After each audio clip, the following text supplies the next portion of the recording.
जैन धर्मशाला अबरी माता में 12 मई 2024 को लोकार्पण हुआ, जिसकी अध्यक्षता मेवाड़ संघ मुंबई के अध्यक्ष भिरूलाल लोढ़ा ने की। अतिथियों में लाभार्थी परिवार को सम्मानित किया गया। इस अवसर पर श्रवण संघ मेवाड़ उप प्रवर्तक पूज्य कोमल मुनि जी व हर्षक मुनि जी, साध्वी रत्ना पूज्य विजय प्रभा जी प्रवचन का लाभ भी सभी उपस्थित मनोभावों ने लिया। आप में अमरावती में आज मातृ दिवस पर भाव व्यक्त किए गए और मानव सेवा पर जो कार्य जैन धर्मशाला द्वारा किया जाता है उसमें उत्तरोत्तर वृद्धि के भाव की भावना व्यक्ति के समारोह में जैन धर्मशाला कार्यकारिणी की ओर से सभी का स्वागत अभिनंदन किया गया। लोकार्पण फतेहलाल ओम प्रकाश समतपाल लोढ़ा नाथू द्वार हाल मुकाम घाटकोपर मुंबई द्वारा व दिवाकर वाशिरू का लोकार्पण नारायण लाल राकेश कुमार महावीर कुमार सियालवासी नई मुंबई के द्वारा किया गया। उक्त समारोह में नवकार मंत्र का जाप का लाभ भावु कुमार भरत कुमार संजय कुमार सोनी निकुम ने किया। ध्वजारोहण श्रीमती मंजू देवी धर्मपत्नी सुरेश कुमार मेहता डुंगला हाल मुकाम उदयपुर के द्वारा किया गया। नवकारसी का लाभ बाबूलाल सुरेश कुमार रमेश कुमार ललित कुमार मेहता डुंगला वालू ने किया, जबकि गौतम प्रसादी का लाभ प्रभुलाल लोकेश कुमार गुणवंत लाल बोहरा परिवार फतेहनगर ने। अहिंसा जैन धर्म का प्राण तत्व है और हम विश्वव्यापी रूप की अहिंसा की बात करते हैं। और अहिंसा का जो नारा है हमारे प्रभु परमात्मा भगवान मारू स्वामी ने हमें दिया है कि जियो और जीने दो। जिएंगे कैसे? जब हम नीति से चलेंगे, नियमों से चलेंगे, मर्यादा में रहेंगे और हर चीज को सिस्टम से फॉलो करेंगे तो हम मर्यादा में रह करके जी सकेंगे। और जब हम अच्छे से जी सक रहे हैं तो अच्छे दूसरों को भी जीने का समूल अधिकार दे पाएंगे। तो ये मूल आधार अहिंसा का है। और आज का ये जो आयोजन हुआ है, जो अहिंसा की इर्द गिर्द ही इसको लिया गया है कि सेवा परमार्थ और दूसरों का हित सोचना, ये अहिंसा की रूप में ही एक भाव रूप में आता है। और ये बहुत विशाल है इसका क्षेत्र। तो सब धर्मों में इस तरह की मान्यता है कि सेवा करके जीवन की सफलता हासिल होती है। बिना सेवा के मानव जीवन कभी सफल हो नहीं सकता है। तो ये आज की इस आयोजन में सेवा का प्रावधान पर ही बल दिया गया कि मानव जीवन को सफल करना है। तो सेवा के लिए आप तन मन और धन से, मन वचन और काया से आप सेवा करके जीवन की धन्यता हासिल कर सकते हो। इस बात महिला को किस तरह की प्रेरणा लेनी चाहिए आपके माध्यम से?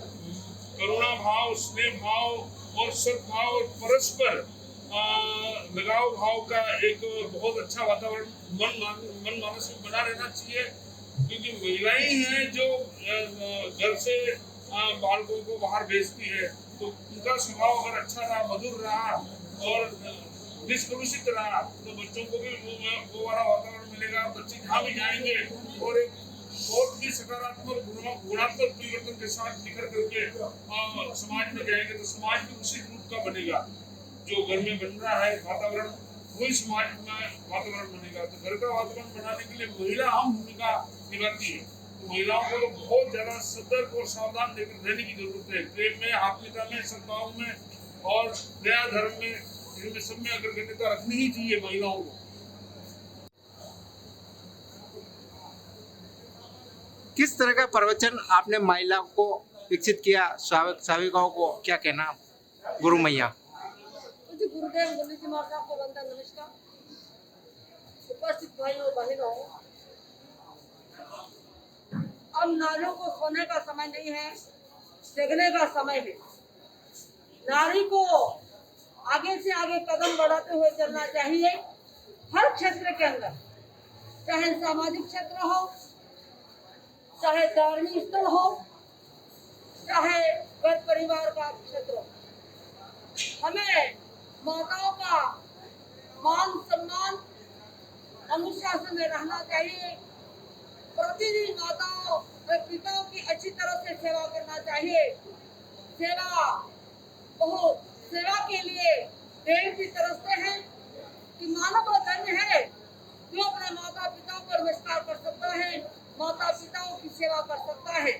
तो आज का समय हमें यही कहना है कि कभी भी अपने माता पिता का अपमान नहीं करना है, माता पिता को तिरस्कृत नहीं करना है, बल्कि सुबह उठ करके माता पिता को प्रणाम करना। अनंत अनंत उपकार होता है माता पिताओं का। गुरुओं का भी अनंत उपकार है। सबसे पहले माता पिता ने हमको पढ़ना सिखाया, लिखना सिखाया, बोलना सिखाया, चलना सिखाया। फिर अनपढ़ रहे, स्वयं भूखे रहे, सभी तरह की पूर्ति हमारे अंदर की। तो मैं ये कहना चाहती हूँ कि माता पिता को अच्छी तरह से सेवा करना। सेवा सुखदाई कोई करेगा पुण्यवान, सेवा सुखदाई कोई करेगा पुण्यवान, सेवा सुखदाई। सीता सती को देखिए, सीता सती ने अपने पति के पीछे सारा परिवार को एक तरफ रख दिया, सारा सुख को एक तरफ रख दिया।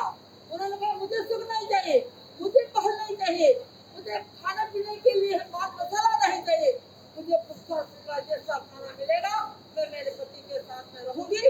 और अपने सास ससुर की आज्ञा लेकर के, ऐसे नहीं वैसे ही नहीं चली गई, सास ससुर की आज्ञा लेकर के वह सीता अपने पति देव के साथ में चली गई सेवा के लिए, सिर्फ एक सेवा के लिए। भाई लक्ष्मण को देखिए, राम को तो वनवास मिला था, भाई लक्ष्मण को कौन सा वनवास मिला? फिर भी लक्ष्मण ने भी अपने भाई का अनुसरण किया, जहाँ पर मेरा भाई है वहाँ पर भी। तो प्रिय बंधु, हमें इनसे विमुक्त नहीं होना है, अच्छी तरह से सेवा करना है, ये हमारा कर्म कहना है। जैन धर्मशाला विगत कई वर्षों से मानव सेवा का उत्कृष्ट कार्य करती हुई माता रानी के दरबार में आने वाले सभी लकवा पीड़ित बीमार लोगों को निःशुल्क भोजन दोनों टाइम प्रदान करती है विगत कई वर्षों से। इसी मानव सेवा की श्रृंखला में हमारे अहिंसा प्रचार समिति ने इस बार नया डोम निर्माण लगभग 5500 स्क्वायर फीट का डोम का निर्माण किया। इस निर्माण से नीचे वाले कमरे जो पानी से टपकते थे वो समस्या भी हल हुई और ऊपर छाया का रूप भी एक नया डोम मिल गया। तो मैं लोढ़ा परिवार को विशेष करके साधुवाद देता हूँ, जिन्होंने 3,21,000 रुपये दे करके आज लोकार्पण का कार्य किया है। इसमें लगभग 17 लाख रुपये का खर्चा आया है, लेकिन 3.25 लाख में इसका लोकार्पण करके अहिंसा प्रचार समिति को सुपुर्द किया है। मैं उनको बहुत बहुत साधुवाद देता हूँ।